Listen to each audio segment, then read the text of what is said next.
Hello guys, welcome back to my YouTube channel. Guys, ಎಲ್ಲರೂ ಹೇಗಿದ್ದೀರಾ? Video start ಮಾಡೋಕ್ಕಿಂತ ಮೊದಲೇ ನಿಮ್ಗೆಲ್ಲರ ಆಲ್ರೆಡಿ ವಿಷಯ ಗೊತ್ತಾಗೋಗಿದೆ. ಬಟ್ ನಾನು ನೆನ್ನೆ ಯಾವುದೇ ವೀಡಿಯೋ ಪೋಸ್ಟ್ ಮಾಡಲಿಲ್ಲ. ಈ ವಿಷಯ ಏನಂತಂದರೆ ಸ್ವಲ್ಪ ಕೆಲವು ಡೀಟೇಲ್ಸ್ ಬೇಕಾಗಿತ್ತು. ಎಲ್ಲ ತಿಳ್ಕೊಂಡು ನಂತರ ನಾನು ವೀಡಿಯೋ ಪೋಸ್ಟ್ ಮಾಡ್ತಾಯಿದ್ದೀನಿ. ವಿಷಯ ಎಲ್ಲ ಮೊದಲೇ ನಿಮ್ಗೆ ಗೊತ್ತಿರುತ್ತೆ, ನಿನ್ನೆ ಕೇರಳದಲ್ಲಿ ಏನಾಗಿದೆ ಅಂತೇಳಿ. ಹೌದು, ಈ ಥರ ಘಟನೆಗಳು ಆಗಬಾರ್ದಿತ್ತು. ತಿರ್ಗಾ ಮತ್ತು ಕೇರಳದಲ್ಲೇ ಆಗಿರೋದಂತೂ ತುಂಬ ಬೇಜಾರು ವಿಷಯ. ನಾವು ಆನೆ ಪ್ರೇಮಿಗಳಾಗೋದ್ರಿಂದ ಯಾವುದೇ ಜನರುಗಳಿಗೆ ಅಟ್ಯಾಕ್ ಮಾಡೋದಾಗಲಿ ಅಥವಾ ಮಗದೊಂದು ಈ ಥರ ಅಟ್ಯಾಕ್ಗಳನ್ನು ನೋಡೋಕ್ಕೆ ಇಷ್ಟಪಡಲ್ಲ. ಎಸ್ಪೆಷಲಿ ನಾವು ಆನೆ ಪ್ರೇಮಿಗಳಾಗಿರೋ ಆನೆಗಳ ಸೇಫ್ಟಿ ನೋಡಿಕೊಂಡೇ ನಾವು ಮಾತಾಡಬೇಕಾಗುತ್ತೆ. ಆದರೆ ನೆನ್ನೆ ಆಗಿರೋ ಘಟನೆ ನೋಡಿ ತುಂಬ ಬೇಜಾರಾಯಿತು. ಸ್ವಂತ ಮಾವುತನೇ ಒಂದು ಮಾವುತ ಅನ್ನೋದಕ್ಕಿಂತ ಅವರು ಲಾರಿ ಚಾಲಕರು ಏನು ಈ ಆನೆನ ಟೆಂಪಲಿಂದ ಅಂದರೆ ಟೆಂಪಲ್ ಬಂದು ರೀಚ್ ಆದ ತಕ್ಷಣ ಏನು ಅಲ್ಲಿಂದ ಆನೆನ ಕೆಳಗೆ ಇಳಿಸ್ಬೇಕಿತ್ತು ನೋಡಿಲ್ಲ ಲಾರಿಯಿಂದ ಕೆಳಗಡೆ. ಆ ಟೈಮಲ್ಲಿ ಈ ಥರ ಘಟನೆ ಆಗಿರೋವಂಥದ್ದು ತುಂಬ ಒಂಥರ ಅಹಿತಕರ ಘಟನೆ. ದೇವಸ್ಥಾನಕ್ಕೆಲ್ಲ ಬರುವಂಥ ಆನೆಗಳು ತುಂಬ ಎಕ್ಸ್ಪರ್ಟ್ ಇರ್ತವೆ, ತುಂಬ ಎಕ್ಸ್ಪರ್ಟ್ ಇರ್ತವೆ. ಆದರೆ ನೆನ್ನೆ ಆಗಿರೋ ಘಟನೆ ನೋಡಿದ್ರೆ ತುಂಬ ಒಂದು ಬೇಜಾರ ಸಂಗತಿ ಅಂತ ಹೇಳ್ಬೋದು. ಏನಕ್ಕಂತಂದರೆ ಈ ಆನೆ ಬಂದು 40 ವರ್ಷ. ಇದಕ್ಕೇನು ಇದು ದೇವಸ್ಥಾನ ಜಾತ್ರೆಗಳಿಗೆಲ್ಲ ಬಂದು ಎಕ್ಸ್ಪರ್ಟ್ ಇಲ್ಲ ಅಂತಲ್ಲ. ಇದಕ್ಕಿಂತ ಮೊದಲು ಕೂಡ ಕೆಲವೊಂದು ಜಾತ್ರೆಗೆಲ್ಲ ಹೋಗಿದೆ. ಅಂದರೆ ಕೇರಳ ಸುತ್ತಮುತ್ತ ಒಂದು ದೇವಸ್ಥಾನಗಳಿಗೆಲ್ಲ ಇದು ಅಂದರೆ ಹೋಗಿ ಜಾತ್ರೆಗಳೆಲ್ಲ ಚೆನ್ನಾಗಿ ತೇರುಗಳು ಉತ್ಸವ ಮೂರ್ತಿಗಳನ್ನೆಲ್ಲ ಮೇಲೆತ್ಕೊಂಡು ಆರಾಮ್ಸೆ ಹೋಗಿ ಜಾತ್ರೆನ ಸಂಪೂರ್ಣವಾಗಿ ಮುಗಿಸ್ಕೊಟ್ಟಿರೋಂಥ ಆನೆ ಇದು. ಆದರೆ ಅನ್ಫಾರ್ಚುನೇಟ್ಲಿ ನಿನ್ನೆ ಏನು ನಮ್ಮ ಪಾರ್ಥ ಸಾರಥಿ ಅಂದರೆ ಪಾರ್ಥ ಸಾರಥಿ ಅಂತ ಆನೆ ಏನಿದೆ ಅದಕ್ಕೂ ಅಂದಾಜು ವರ್ಷ ಒಂದು 40ರಿಂದ 45 ವರ್ಷ ಆಗಿರ್ಬೋದು. ಅಂದರೆ ಇವಾಗಷ್ಟೇ ಒಳ್ಳೆ ಯಂಗ್ ಏಜ್ ಇರೋ ಆನೆ. ಇದು ಕೂಡ ಒಳ್ಳೆ ಶಕ್ತಿ ತುಂಬಿಕೊಂಡಿರೋಂಥ ಆನೆ. ಅದು ಹೇಗೆ ಮದ ಬಂತಂತನೂ ಗೊತ್ತಿಲ್ಲ. ಮದ ಬರೋಕ್ಕಿಂತ ಮೊದಲು ಎಲ್ಲ ಮಾವುತರಿಗಾಗಲಿ ಕಾವಡಿಗಳಾಗಲಿ ಎಲ್ಲರೂ ಗೊತ್ತಿರುತ್ತೆ ಆನೆ ಮದ ಬರ್ತಾ ಇದೆಯಾ ಬರ್ತಿಲ್ವಾ ಏನು ಅಂತೇಳಿ. ಏನಕ್ಕಂದರೆ ಮದ ಬರೋಕ್ಕಿಂತ ಮೊದಲೇ ಆನೆಗಳಿಗೆ 1 ತಿಂಗಳ ಹಿಂದ್ಗಡೆ ಬಿಹೇವಿಯರಲ್ಲಿ ಚೇಂಜ್ ಆಗುತ್ತೆ. ಸೊ ಈ ಥರ ಸಣ್ಣ ಒಂದು ಏನೋ ಲಕ್ಷಣಗಳಿಂದ ಆನೆನ ಫೈಂಡ್ ಔಟ್ ಮಾಡ್ಬೋದು ಮದ ಬರ್ತಾಯಿದೆ ಏನು ಅಂತೇಳಿ. ಸೊ ಅದೊಂದು ಈಸಿ ಟಾಸ್ಕ್ ಅಂತ ಹೇಳಿದ್ರು ತಪ್ಪಾಗಲ್ಲ ಮಾವುತ ಮತ್ತು ಕಾವಡಿ ತಂಡದವ್ರಿಗೆ. ಬಟ್ ಇದು ಯಾವ ರೀತಿ ಮಿಸ್ ಮಾಡಿಕೊಂಡ್ರು ಅಂತ ನಮಗೆ ಇನ್ನೂ ಕ್ಲಾರಿಟಿ ಸಿಗಬೇಕಾಗಿದೆ. ಏನು ಲಾರಿ ಚಾಲಕ ವಿಷ್ಣು ಏನಿದ್ದಾರೆ ಅವರು ಸ್ಥಳದಲ್ಲೇ ಮೃತಪಡ್ತಾರೆ ಆನೆ ಪೆಟ್ಟಿಗೆ. ಅಂದರೆ ಆನೆ ಇಳಿಬೇಕಾದ್ರೆ ಸ್ವಲ್ಪ ಗಾಬರಿ ಆಗುತ್ತಲ್ವ. ಗಾಬರಿ ಆದಾಗ ಏನಾಗ್ತಾರೆ, ಡೈರೆಕ್ಟಾಗಿ ಹೋಗಿ ಫಸ್ಟ್ ಆನೆನ ಕಂಟ್ರೋಲ್ ಮಾಡಿದ ಒಂದು ಕಿವಿ ಹತ್ರ ಆ ಸಂಕುಲನ ಅಂದರೆ ಚುಚ್ತಾರೆ. ಆವಾಗ ಆನೆ ಕಂಟ್ರೋಲ್ ಸಿಗುತ್ತೆ ಅಂತೇಳಿ ಕಿವಿ ಹತ್ರ. ಇಲ್ಲ ಅಂತಂದರೆ ಅದ್ರದ್ದು ದಂತಗಳನ್ನ ಇಟ್ಕೋತಾರೆ. ಇದೆರಡಕ್ಕೂ ಕಂಟ್ರೋಲ್ ಸಿಕ್ಕಿಲ್ಲ ಅಂದರೆ ಮುಗೀತು ಅಂತಲೇ ಅರ್ಥ. ಇನ್ನೇನು ಆಗುತ್ತೆ ಅಂತಲೇ ಯಾರೂ ಥಿಂಕ್ ಮಾಡೋಕ್ಕಾಗಲ್ಲ. ಸೊ ಆ ಮೂಮೆಂಟಲ್ಲಿ ಸ್ಪಾಟಲ್ಲೇ ವಿಷ್ಣು ಅನ್ನೋರು 40 ವರ್ಷದವರಾಗಿರ್ತಾರೆ. ಆನೆನ ಏನು ಅದ್ರ ಜಾಗದಿಂದ ತಗೊಬಂದು ಟೆಂಪಲ್ ಹತ್ರ ಬರೋರ್ಗೆ ಅವ್ರ ಪಾತ್ರ ತುಂಬ ಇದೆ. ಬಟ್ ಅನ್ಫಾರ್ಚುನೇಟ್ಲಿ ಇವ್ರು ಪ್ರಾಣ ಕಳ್ಕೊಳ್ಬೇಕಾಗುತ್ತೆ. ಹಾಗೆ ನೆಕ್ಸ್ಟ್ ಅವರು ಪ್ರದೀಪ್ ಅಂತೇಳಿ ಅವ್ರ ಮಾವುತ, ಇವರು ಕೂಡ ಏಟಾಗಿದೆ. ಇವರು ಸದ್ಯಕ್ಕೆ ಹಾಸ್ಪಿಟ್ಲಿದ್ದಾರೆ. ಇನ್ನು ಅಪ್ಡೇಟ್ ಸಿಕ್ಕಿಲ್ಲ ಯಾವ ರೀತಿ ಪರಿಸ್ಥಿತಿಯಲ್ಲಿ ಇದ್ದಾರೆ ಅಂತೇಳಿ. ಬಟ್ ಇವರು ಕೂಡ ತುಂಬಾ ಪೆಟ್ಟು ಬಿದ್ದಿದೆ.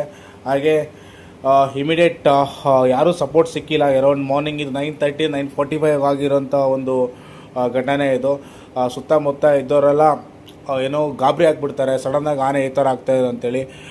ದೇವ್ರ ದಯ ಅಂತ ಹೇಳ್ಬೋದು. ಒಂದು ಆನೆ ಮಾತ್ರ ಬಂದಿದ್ದು. ಇನ್ ಕೇಸ್ ಏನಾದರೂ ಒಂದು ಕೇರಳ ಅಂತಂದರೆ ಒಂದು 8-9 ಆನೆಗಳು ಜಾತ್ರೆಗಳಿಗೆ ಬರೋದು ನೀವೆಲ್ಲ ನೋಡಿರ್ತೀರಿ ವೀಡಿಯೋಗಳಲ್ಲೆಲ್ಲ. ಬಟ್ ಅನ್ಫಾರ್ಚುನೇಟ್ಲಿ ನನಗೆ ಒಂದೇ ಆನೆ ಬಂದಿರೋದ್ರಿಂದ ಬೇರೆ ಆನೆಗಳಿಗೆ ಯಾವುದೂ ಸಿಗಲಿಲ್ಲ. ಅಲ್ಲಿದ್ದಂಥ ಒಂದು ಸ್ವಿಫ್ಟ್ ಕಾರ್ ಆಗಿರ್ಬೋದು, ಹಾಗೆ ಒಂದು ಬೈಕ್ ಆಗಿರ್ಬೋದು, ಆಮೇಲೆ ತಡೆಗೋಡೆ ಆಗಿರ್ಬೋದು, 2 ತೆಂಗಿನ ಮರ, ಆಮೇಲೆ ಸುತ್ತಮುತ್ತ ಇದ್ದಂಥ ಗೋಡನ್ಗಳೇನಿದೆ ಅದು ಮಾತ್ರ ದಾಳಿ ಮಾಡುತ್ತೆ. ಸೊ ದಾಳಿನೇ ಅಲ್ವಾ, ಯಾವ್ದು ದಾಳಿ ಮಾಡಿದ್ರೂ ಬೇಜಾರು ವಿಷಯನೇ. ಸೊ ನನ್ನ ಒಂದು ಕ್ವಶನ್ ಏನಂತಂದರೆ, ಮಾವುತರಿಗೆ ಯಾಕೆ ಗೊತ್ತಾಗಲಿಲ್ಲ ಈ ಆನೆಗೆ ಮದ ಬರ್ತಾ ಇದೆ ಅಂತೇಳಿ. ಬಟ್ ಇದು ಯಾವುದೇ ಕಾರಣಕ್ಕೂ ನನ್ನ ಪ್ರಕಾರ ಮದ ಅಲ್ಲ, ಆನೆ ಕ್ರೌಡ್ ನೋಡಿ ಎದುರ್ಕೊಂಡು ನನ್ನ ಪ್ರಕಾರ ಹೇಳ್ತಾ ಇದ್ದೀನಿ. ಮದ ಬರೋದ್ರಿಂದ ಲಕ್ಷಣಗಳು ಕ್ಲಿಯರಾಗಿ ಗೊತ್ತಾಗುತ್ತೆ. ಸೊ ಈ ಆನೆಗೆ ಈ ಟೈಮಲ್ಲಿ ಮದ ಬರುತ್ತೆ, ಇದನ್ನ ತೊಗೊಂಡು ಹೋಗ್ಬಾರ್ದು ಅಂತೇಳಿ. ಮದ ಬಂದಿರೋ ಆನೆಗಳು ಲಾರಿ ಹತ್ತಬೇಕಾದ್ರೇ ಕಿರಿಕ್ ಮಾಡ್ಕೋತವೆ. ಅಂದರೆ ಅಷ್ಟು ಎಕ್ಸ್ಪರ್ಟ್ ಆಗಿರೋ ಆನೆಗಳು ಸುಮ್ಮನೆ ಬಂದು ನಿಂತ್ಕೊಳ್ತವೆ. ಇಟ್ಸ್ ಲೈಕ್ ನಮ್ಮ ಕರ್ನಾಟಕ ಅರ್ಜುನ, ಅಭಿಮನ್ಯು, ನಮ್ಮ ಬೇರೆ ಆನೆಗಳೇನಿದೆ ಸುಗ್ರೀವ, ಹಾಗೆ ಧನಂಜಯ್, ಈ ಥರ ಆನೆಗಳಿಗೆಲ್ಲ ಮದ ಬಂದಾಗ ಬರುತ್ತೆ. ಸೊ ನೀವು ಕೇಳ್ಬೋದು ಕ್ವಶನ್, ನಮ್ಮ ಕರ್ನಾಟಕ ಆನೆಗಳು ಯಾವ ರೀತಿ ಬರುತ್ತೆ ಅಂತೇಳಿ. ಅದನ್ನ ಆ ರೀತಿಯೇ ಟ್ರೈನ್ಡ್ ಅಪ್ ಮಾಡಿರ್ತಾರೆ.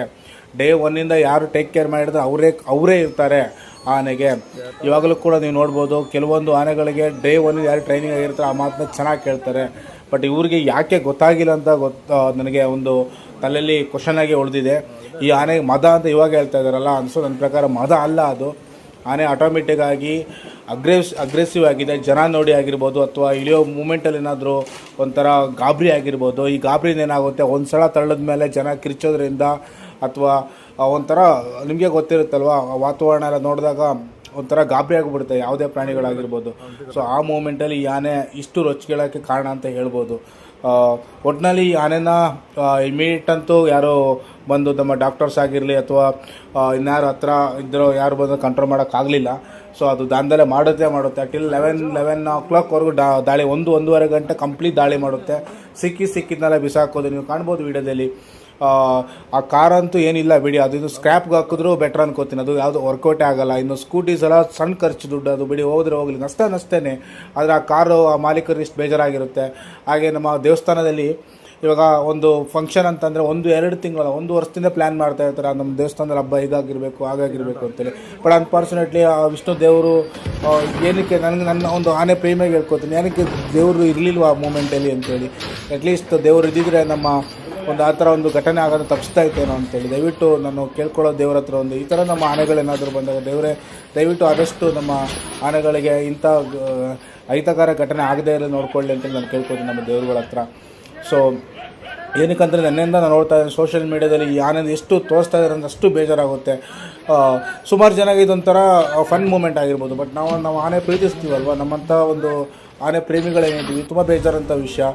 ಒಂದು ಆನೆ ಈ ಥರ ಇನ್ಸಿಡೆಂಟ್ ಮಾಡಿ ಒಬ್ಬನ ಪ್ರಾಣ ತೆಗೀತಂತಂದರೆ ತುಂಬ ಬೇಜಾರು, ತುಂಬ ಒಂಥರ ದುಃಖ ಆಗುತ್ತೆ ಈ ಥರ ಹೇಳ್ಕೊಬೇಕಂತಂದರೆ. ನಮ್ಮ ಕೇರಳದಲ್ಲೇ ಪದೇ ಈ ಥರ ಯಾಕೆ ಆಗ್ತದೆ ಅಂತೇಳಿ ಒಂಥರ ಬೇಜಾರು ವಿಷಯ. ಹಾಗೆ ನೋಡಿ, ಸೊ ಫೈನಲಾಗಿ ಈ ಆನೆನ ಹಿಡಿದು ಮತ್ತೆ ತಿರ್ಗಾ ಕ್ಯಾಂಪಿಗೆ ತಗೊಂಡೋಗಿದ್ದಾರೆ. ಮುಗೀತು ಬಿಡಿ, ಈ ಆನೆದ ಕತೆ ಮುಗೀತಿನ್ನು. ಇನ್ನೂ ಪರ್ಮನೆಂಟ್ ಜೈಲಿಗಿಂತ ಅಂದರೆ ನಾನು ಹೇಳ್ತೀನಿ ಜೈಲು ಅಂತಂದರೆ ನಾವು ಕೂಡ ಹಾಕಲ್ಲ ಆನೆನ. ಆಯಿತು, ಇನ್ನು ಯಾವುದೇ ಕಾರ್ಯಕ್ರಮಗಳಾಗಲಿ ಯಾವುದೇ ಫಂಕ್ಷನ್ಗಾಗಲಿ ಆನೆ ಅಟ್ಯಾಕ್ ಬರೋದೇ ಇಲ್ಲ. ಸೊ ಒಂದೇ ಒಂದು ರೀಸನ್ನು ಅಟ್ಯಾಕ್ ಮಾಡಿದೆ ಅಂತೇಳಿ, ಒಂದೇ ರೀಸನ್ನು. ಇನ್ನು ಪರ್ಮನೆಂಟು ಜೈಲು ವಾಸನೆ ಈ ಆನೆಗೆ. ಸೊ ತಗೊಂಡೋಗಿ ಬಿಟ್ಟಿರ್ತಾರೆ, ಅದರಲ್ಲಿ ಪಾಳ್ಗಲ್ಲಿರುತ್ತೆ. ಸೊ ನೋಡೋಣ ಫ್ಯೂಚರಲ್ಲಿ ಏನು ಅಪ್ಡೇಟ್ ಸಿಗುತ್ತೆ ಅಂತೇಳಿ ನಾನು ಅಪ್ಡೇಟ್ ಮಾಡ್ತೀನಿ ಈ ವಿಡಿಯೋದ ಮೇಲೇ. ಆದಷ್ಟು ಬೇಗ ಯಾರು ಪ್ರದೀಪನ್ನವ್ರು ಏನು ಏಟಾಗಿದ್ದಾರೆ ನಮ್ಮ ಮಾವುತ ಅವರು, ಆದಷ್ಟು ಬೇಗ ಹುಷಾರಾಗಿ ನಂತರ ಈ ಆನೆಯನ್ನು ಮತ್ತೆ ಕಂಟ್ರೋಲ್ ಮಾಡಿ ಅದೊಂದು ಚೆನ್ನಾಗಿ ನೋಡ್ಕೊಳ್ಳಿ ಮುಂದೆ ಈ ಥರ ಘಟನೆ ಆಗುತ್ತೆ. ಹಾಗೆ ಆನೆಗೂ ಕೂಡ ಆದಷ್ಟು ಬೇಗ, ಆನೆಗೂ ಕೂಡ ಸುಮಾರು ಪರಿಸ್ಥಿತಿ ಕಾಣ್ಬೋದು. ತುಂಬ ಹತ್ರ ಎಲ್ಲ ಬೆಂಬಲಿ ಇವಾಗೆಲ್ಲ ರಿಕವರ್ ಆಗಿ ಆನೆ ಆದಷ್ಟು ಬೇಗ ಶಾಂತಿಯಾಗಿ ಅಂತ ಕೇಳ್ಕೊಂಡು ವಿಡಿಯೋನ ಮುಗಿಸ್ತಾ ಇದ್ದೀನಿ. Thank you so much. ನಾನು ಇಷ್ಟೊಂದು ಮಾತಾಡೋಕ್ಕೆ ಕಾರಣ ಏನೋ, ನಾವು ಆನೆ ಪ್ರೇಮಿಗಳು ಆನೆಗೆ ಯಾವುದೇ ರೀತಿ ದುಃಖ, ಆನೆಗಳಿಗಾಗಲಿ ಮನುಷ್ಯರ ಮೇಲಾಗಲಿ ಯಾರಿಗೆ ತೊಂದರೆ ಆದಾಗ ಆದಷ್ಟು ಬೇಜಾರಾಗುತ್ತೆ ನಮ್ಮ ಆನೆಗಳ ಕಡೆ ಇದು ಆಯ್ತಾರ ಅಂತೇಳಿ. ಸೊ ಅದರಿಂದ ಇಷ್ಟೊಂದು ಮಾತಾಡಿದ್ದೀನಿ ಅಷ್ಟೇ. Thank you so much. ಇನ್ನೇನಾದರೂ ನಿಮಗೆ ಅನಿಸಿದ್ರೆ ದಯವಿಟ್ಟು ಕಮೆಂಟ್ ಮಾಡಿ ಅಂತ ವಿಡಿಯೋನ ಮುಗಿಸ್ತಾ ಇದ್ದೀನಿ.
അത് മറിക്കാൻ തെണ്ടി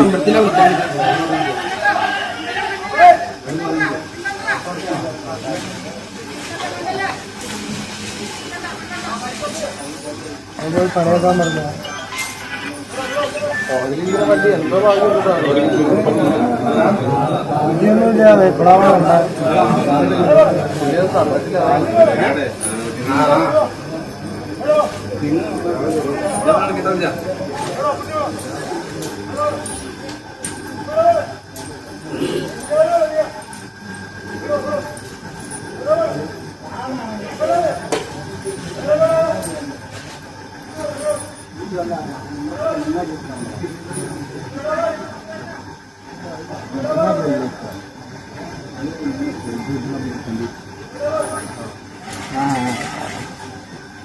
വെറുതെ പാവപ്പെട്ടാ വെറുതെ പിന്നെ